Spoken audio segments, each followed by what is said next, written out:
As whitetail deer hunters, we're all trying to figure out the wind. We're trying to figure out how deer are using certain areas on certain winds. We're trying to figure out access and egress in certain areas with certain winds. We're trying to figure out how to hunt certain deer in certain areas with certain winds. And understanding the wind is a long evolution as a whitetail deer hunter, and there's really no substitute for experience. But one of the big things that can shorten your learning curve of understanding the wind is wind mapping. So what is wind mapping? Why is it important? And how do you do it? Wind mapping is understanding and knowing what the wind is doing in a specific area with specific variables. And those variables are wind speed, wind direction. They could be terrain features, topography, vegetation, water features. It could be pressure or dew point. There's a ton of variables that come into play with this. So the more data points you have in specific locations with different variables, the more accurate this is actually going to become.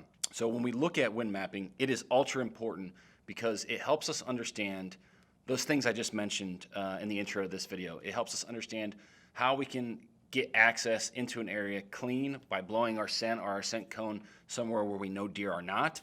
It allows us to understand how certain deer are using that area or a specific area. Maybe it's terrain feature, maybe it's the topography, maybe it's terrain, but it helps us understand how those deer are using that area with the wind to their advantage if they're moving with the wind.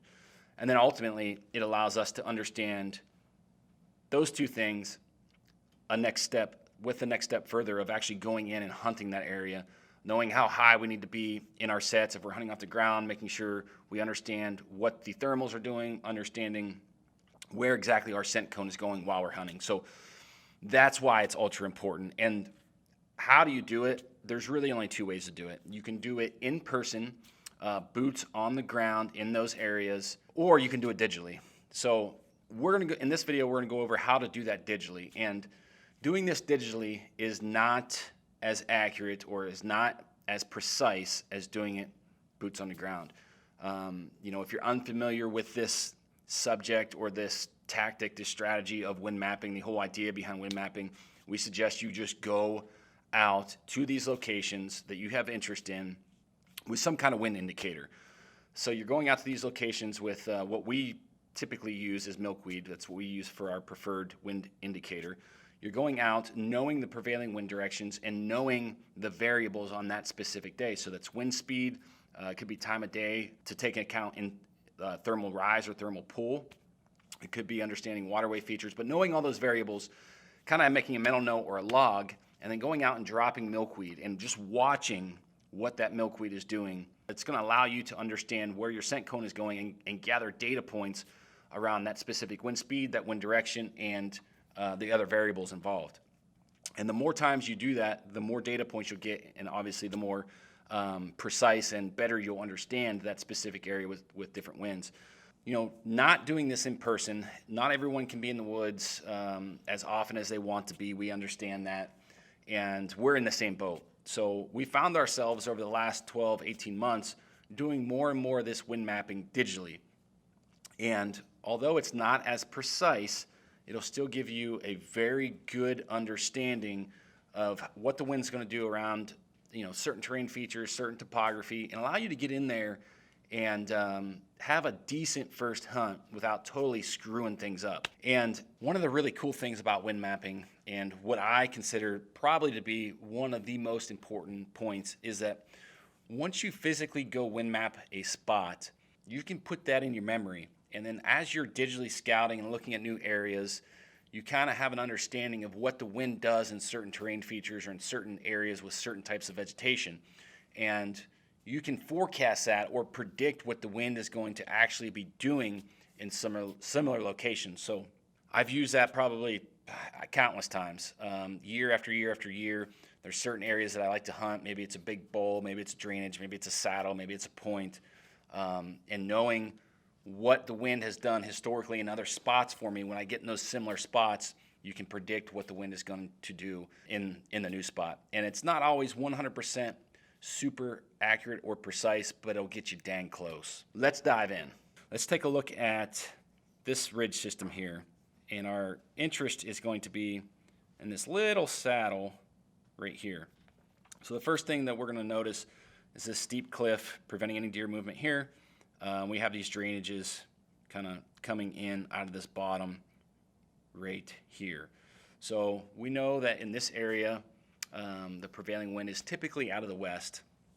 So with a westerly wind, it's going to be blowing from the west to the east. So for anyone who is new to this, understanding wind, when you look at the weather forecast and they're saying a west wind or a north wind or northwest wind, that is the direction that the wind is blowing from.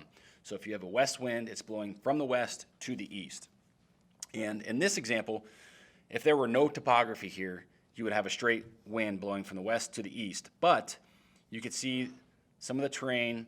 We have this ridge system, the main ridge system kind of running north and south, and then we have this system here that's kind of running from southwest to northeast. So what's going to happen with a west wind, this wind is actually going to hit this point or this ridge system, and it's going to follow this drainage up through this saddle.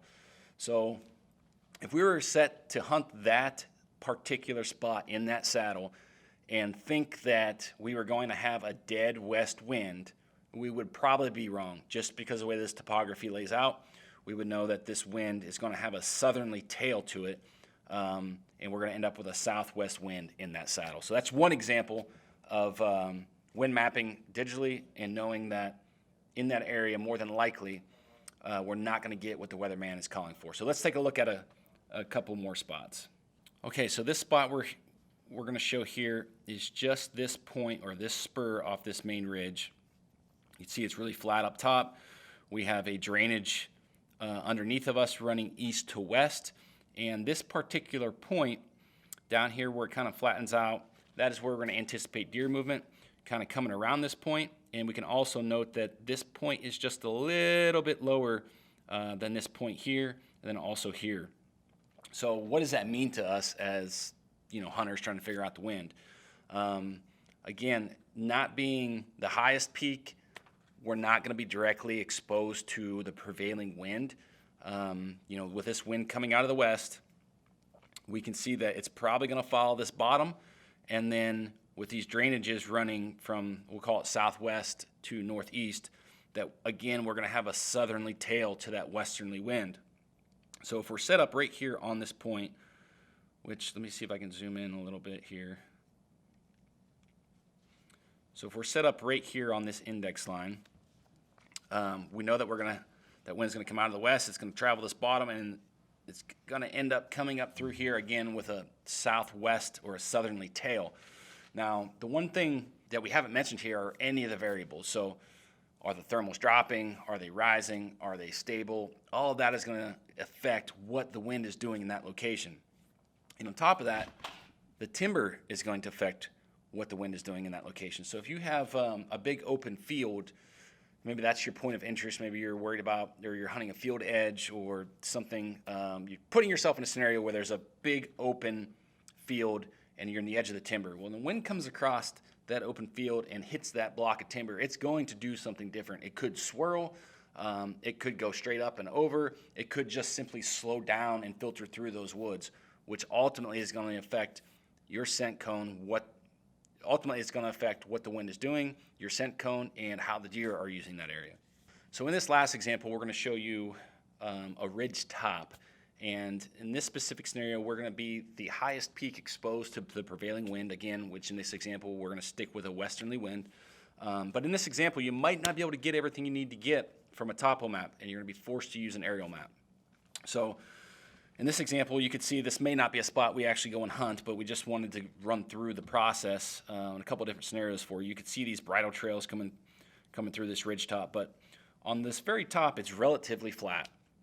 So there's not going to be a lot of topography, or may not be as many topography variables, making that wind do different things than what it's actually being called out to do. So with a westerly wind, we're up on this ridge top. Again, we're the highest peak, so we're going to be exposed to the prevailing wind. If there were no timber, no other variables, you would end up with a clean west to east wind. So looking at a topography map, probably not going to get a whole lot from this example. So what we're going to do is go to the satellite imagery. And what we see here is a big difference when we're looking at the topography map.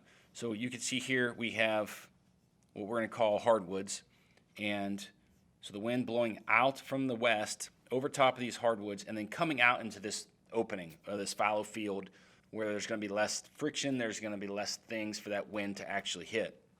So as this wind comes through these hardwoods, it's still probably going to be a clean west to east wind, but the wind speed may increase because there's less friction or less objects for the wind to actually go around or navigate through.